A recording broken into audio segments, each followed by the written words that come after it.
Foxhole wars over the course of time shift through distinct stages that completely change how the game feels. Early war is a frantic scramble that is full of chaotic skirmishes with basic rifles and grenades. Mid-war becomes a grinding contest of logistics, tanks, ships, and concrete base building. And late war turns into an all-out brawl where morale plays an important role and high-stakes pushes shape every decision until the end of the war. These wars can last 30+ real-life days, and today we're breaking down each phase and how they shape the story of every single war. I think it's worth mentioning up front that everyone has their own take on when early, mid, and late war actually begins in Foxhole. So for this video, I'm simply sharing my perspective on where I think each stage starts and ends. The early war stage naturally begins on day 1, and in my opinion it lasts until somewhere between days 10 and 15. This is arguably the most exciting part of any war, and it's when the highest number of players are active before burnout starts to set in. Logi towns are packed with players hauling resources, building up their first bases, or crafting basic gear like rifles and grenades to supply those initial frontline pushes. There's a real sense of momentum during these early days, when every crate delivered and every rifle produced feels like it directly shapes every battle. New players jump in, veterans return, and the map is full of fresh opportunities waiting to be claimed. In my opinion, it's the one stage where the entire community feels energized and unified and are all racing to establish the foundations that will carry their faction into the long fight ahead. Some players love early war because it's simple. No tanks crashing down on the front lines and no artillery deleting you from across the map. It's just basic rifles and straightforward fights. This is also when you'll see groups of mammon rushers. These are teams of 10+ players charging defenses with mammon grenades, because at this stage it's the most effective and honestly the most fun way to break early war defense structures. It usually pulls in random players, which helps create those chaotic, memorable battles Foxhole is known for. Around day 5, artillery starts unlocking for both sides and the battlefield begins to escalate. When this piece of equipment starts to enter the battlefield, it causes territory movement to slow as the shells start flying. Bases get hammered and players scramble to build up or repair to stay alive, which takes them away from the front lines. I made a separate video that breaks down the typical research timing for weapons, vehicles, and equipment, so I'll link it at the end of this video if you want to see the full breakdown. Of course, not everyone enjoys early war. Some players won't even log on until tanks start appearing on the field. Light tanks like the Colonial Hatchet or the Warden Devitt usually hit the battlefield around day 10. While some might classify that as the start of the mid-war, I still consider it part of the early war. I would say you could even call it the late early war to be more accurate. By this point, coordination between infantry, tanks, and artillery starts to emerge, and the fronts move a bit slower as both sides dig in. The chaos of early war gives way to a more methodical style of fighting, where mistakes become more costly and every advance has to be carefully planned. You start to see the battlefield set into its long grind, with stalemates forming and both factions building up their defenses for the long haul. This is where the war truly begins to feel like a large-scale campaign, instead of a frantic race to grab territory. You'll also start to notice the player count drop around this time as the war progresses, which becomes an important factor when we get into the mid and late stages of the war. If you look at the Steam charts, you'll notice massive spikes at the start of every new war, followed by a steady decline as burnout and other factors begin pulling players away. This pattern has been consistent across nearly every war in Foxhole. It's a reminder that momentum isn't just about territory gains, it's also about how many players your faction can keep motivated as the days drag on, and those shifts in population often end up shaping the entire tone and pace of the war. I think it's important to note that an early lead doesn't guarantee victory. Plenty of wars have opened up with one faction dominating the first 10 to 15 days, only to have them collapse later once burnout, morale shifts, or logistics strain set in. By around day 15, the war shifts into what I consider the mid-war stage. At this point, most cruiser tanks are unlocked for both factions, all naval ships are in play, and even the heavier artillery pieces are available. This phase is where the game slows down the most. In recent wars that have stretched past 40 days, the front lines often grind to a halt around this time, sometimes with no major territorial changes for 20 days or more. Massive concrete bunker networks are usually fully built and operational by now, making it incredibly difficult for tank lines or artillery pushes to break through.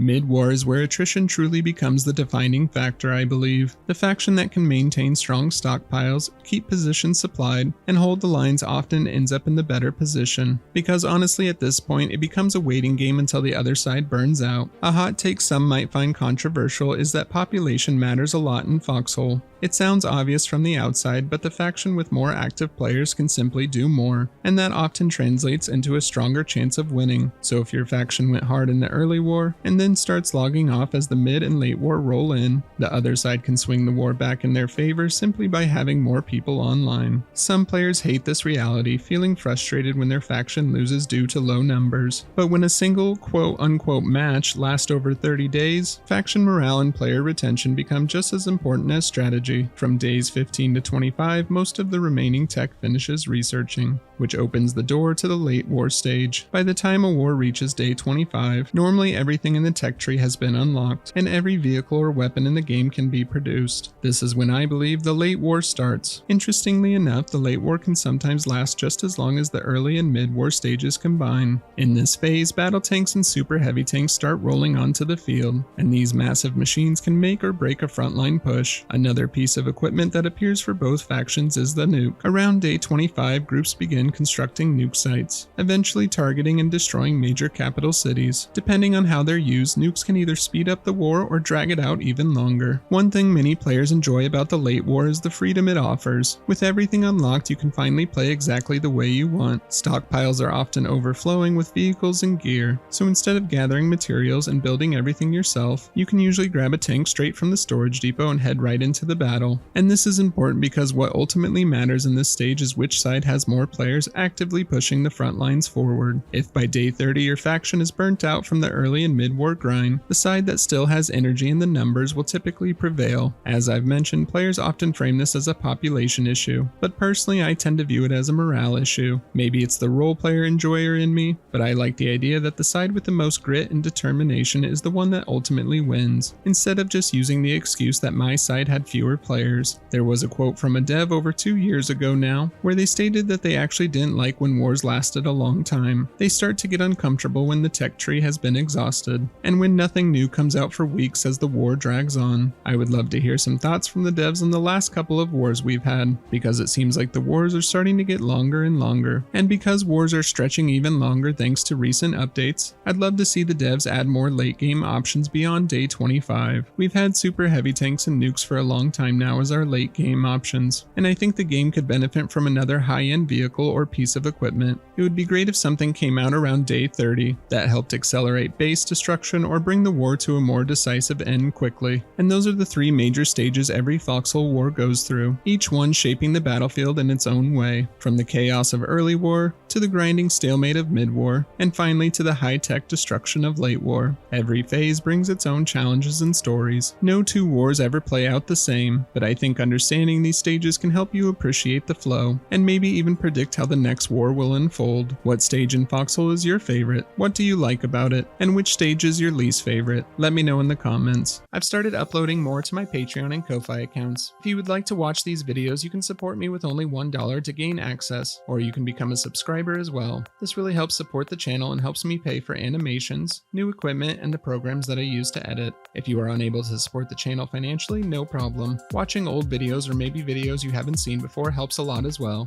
Thank you all so much for watching and for your support. Make sure to subscribe for more Foxhole content. I'll see you out on the battlefield. Cheers.